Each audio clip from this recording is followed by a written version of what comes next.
Hey guys, आज की इस वीडियो में हम विजन एस की जो मंथली मैगजीन है स्पेशली दिसंबर मंथ उसको देखेंगे। और सबसे पहला जो कंपोनेंट है वो पॉलिटी एंड गवर्नेंस है। इसमें सबसे पहला जो टॉपिक है वो डिजिटल कॉन्स्टिट्यूशनलिज्म को लेकर है। न्यूज़ में किस वजह से है? रिसेंटली यूनियन गवर्नमेंट ने मैंडेट किया था कि जो संचार साथी ऐप है वो प्री इंस्टॉल्ड होना था मोबाइल फ़ोन्स में। लेटर गवर्नमेंट ने इसको विड्रॉ भी किया था। तो यहाँ पे कंसर्न्स राइज हुए regarding the consent, surveillance, data misuse and state overreach. ठीक है ना। डिजिटल कॉन्स्टिट्यूशनलिज्म क्या होता है?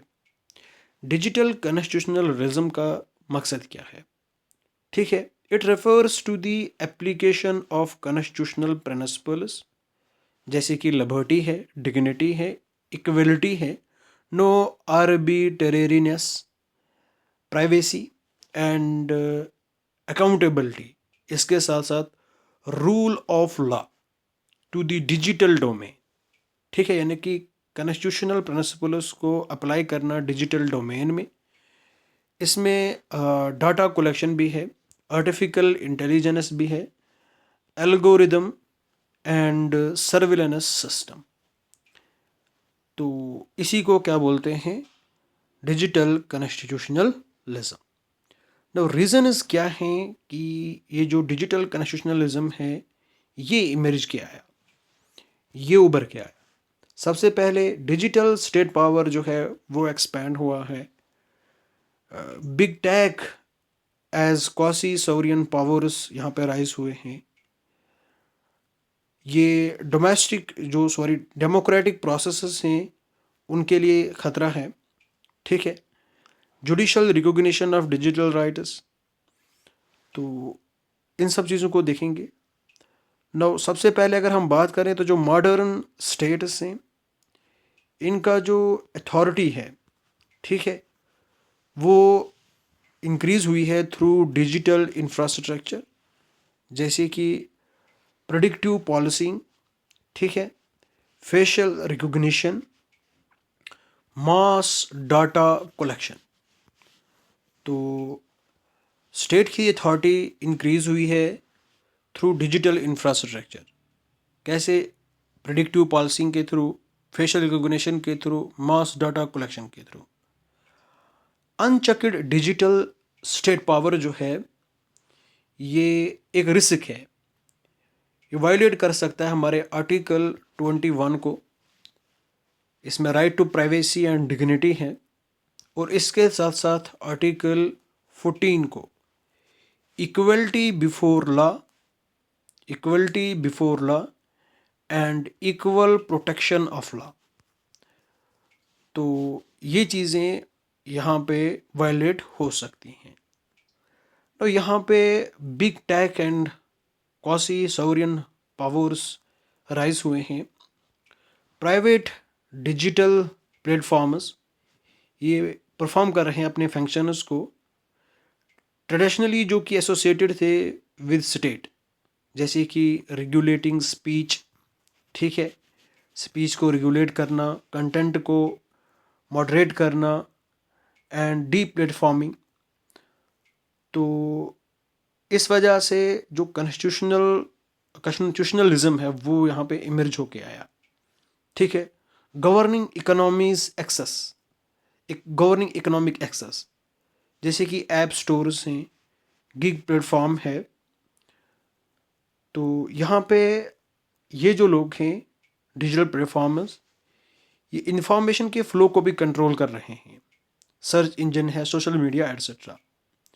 ये प्लेटफॉर्म्स ऑपरेट करते हैं ओपेक्यू फॉर्म में, ओपेक्यू एल्गोरिदम्स में, ठीक है, विदाउट डेमोक्रेटिक अकाउंटेबिलिटी। इस वजह से यहाँ पे क्रिएट हो जाता है एक किस्म का प्राइवेट कॉन्स्टिट्यूशनल ऑर्डर। ठीक है, creating a form of private constitutional order. No जब ये जो प्राइवेट पावर्स हैं जब ये पब्लिक राइट्स को इफेक्ट करेंगे लार्ज स्केल पे, constitutional principles must constrain not just the state but also dominate digital intermediaries. तो इसी वजह से ये जो कॉन्स्टिट्यूशनलिज्म है ये अप्लाई हो रहा है किस पे? डिजिटल इंटरमीडियरीज पे। आई बात समझ में? Now threat to democratic processes.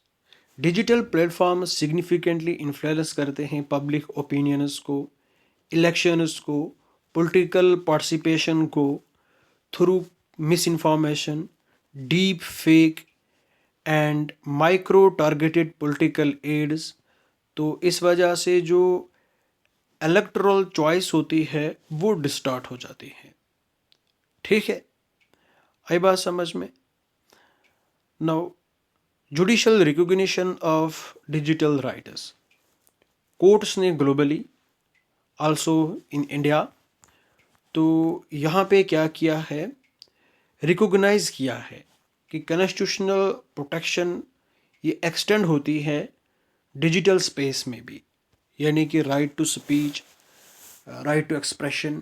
ठीक है, ये हम मीडिया के थ्रू भी ये हमारा राइट है। आई बात समझ में? नाउ अगर हम बात करें एक केस की, अनुराधा बहसीन केस 2020, कोर्ट्स ने कहा कि article 21 clause 1 article 29 clause 1 sub class a of the Indian constitution. ठीक है, यहाँ पे जो फ्रीडम ऑफ स्पीच है एंड एक्सप्रेशन है, इसको प्रोटेक्शन होनी चाहिए through the medium of internet. ठीक है, ऑफ इंडियन कॉन्स्टिट्यूशन ये प्रोटेक्ट करता है freedom of speech and expression through the medium of internet also. Now challenges की बात करें, challenges to constitutional principles in digital space. तो यहाँ पे unchecked surveillance, erosion of right to privacy, algorithmic opacity, concentration of digital power, bias and discrimination, weak oversight mechanism। ठीक है, silent and continuous monitoring through metadata. ठीक है, location tracking, biometrics, facial recognition, ये chilli effect create कर सकते हैं किस पे? फ्री स्पीच एंड एक्सप्रेशन पे। ठीक है, आई बात समझ में? No, erosion of right to privacy. अगर ये एक्सेस में डाटा को कलेक्ट करेंगे, स्टोर करेंगे बिना कंसेंट के, तो इस वजह से जो राइट टू प्राइवेसी है वो वायलेट होती है। ठीक है, इंडिविजुअल का जो कंट्रोल है और पर्सनल इंफॉर्मेशन ये इरोड हो जाता है।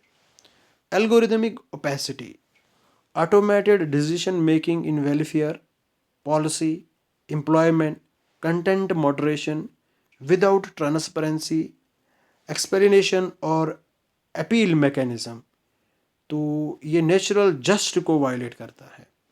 ठीक है, concentration of digital power, concentration of digital power in state agencies, law enforcement bodies and private technology corporations, ये रिड्यूस कर देंगे सिटीजन्स को to passive data subjects rather than active right holders. ठीक है, आई बात समझ में? Bias and discrimination. ठीक, जेंडर, रेशियल, सोशल बाइसेस यहाँ पे क्रिएट होंगे। इस वजह से इंक्लूजन के बजाय एक्सक्लूजन होगा। Wrongful targeting of vulnerable groups. ठीक है, रॉन्गली जो वुल्नरेबल ग्रुप्स हैं उनको टारगेट किया जाएगा ना।